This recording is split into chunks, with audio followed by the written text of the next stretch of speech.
So this is day 31, and the Pacific has been slightly less Pacific than it has been.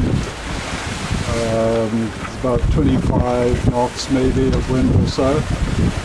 We're just sailing under the main and a bit of foresail at this point, and put a reef in the main a little earlier, and I'm going to have to change this reefing system. It's far too much like work going up there and clinging on and trying to wind the thing up, which is sometimes not that easy to do.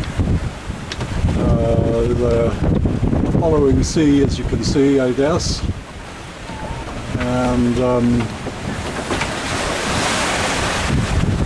it's a little difficult to hold the camera steady. Let's see if I can do better.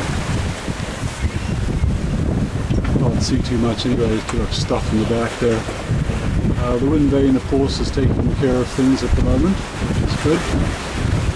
And sometimes you get a bit of a mountain of a sea coming in behind, and as usual, you say, is this going to come aboard and poop us? But so far that hasn't happened, which is good.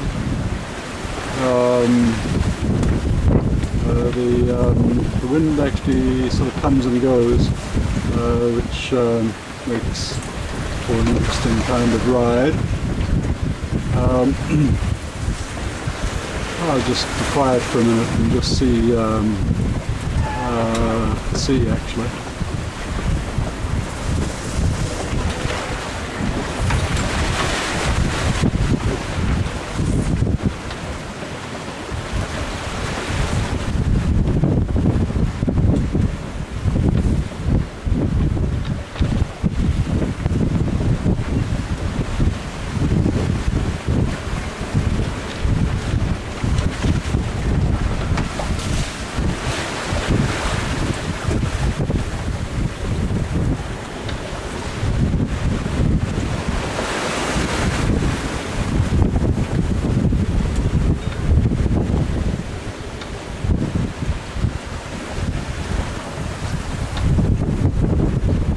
It's not too bad, is it? The boat does very nicely. I continue to discover things about how she handles in certain ways. I find that if I'm expecting squalls, as I was last night, and indeed there were a lot of squalls last night during the night, but if I have it with just the main up, if the wind gets to be really excessive, it overpowers the wind vane, and the happy consequence of that is that she turns into the wind and essentially sort of heaves to, as she would if you had a trysail up, and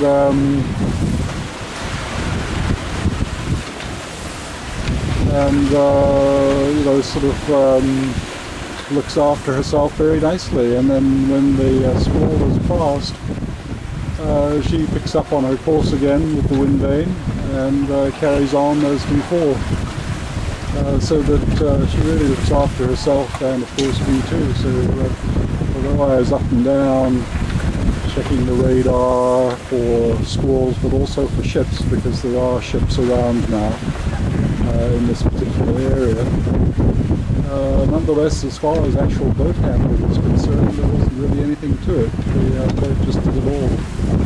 And I guess 3 or 4 times during the night the wind got up to, I don't know exactly how much, maybe 30 knots. And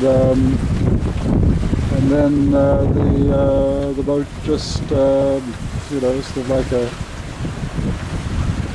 duck with its head under its wing, floated on the water, turned about somewhere between 1.5 to 2.5 knots, turned into the wind, overpowered, the wind vane overpowered by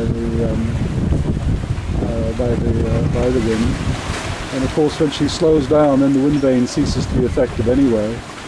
It needs to have speed through the water for the paddle to push from one side to the other. And so essentially we're just sort of sitting there, and the wind and so on howls away, but the waves just sort of slip under the boat. And as I say, so far nothing has come aboard of any significance, which is kind of surprising, in as much as I have been through a few times in the Atlantic, once quite spectacularly when the whole cockpit was in fact full of water, and the boat itself actually with the weight sort of waterlogged. Although the additional drains that I put in at the back did function well. Okay, I got a bit of a splash there, and I'm going to stop this now because I don't want water in the camera or on the lens for that matter. Anyway, yes, as I say, slightly less specific than it has been, and but at the same time nothing to get excited about.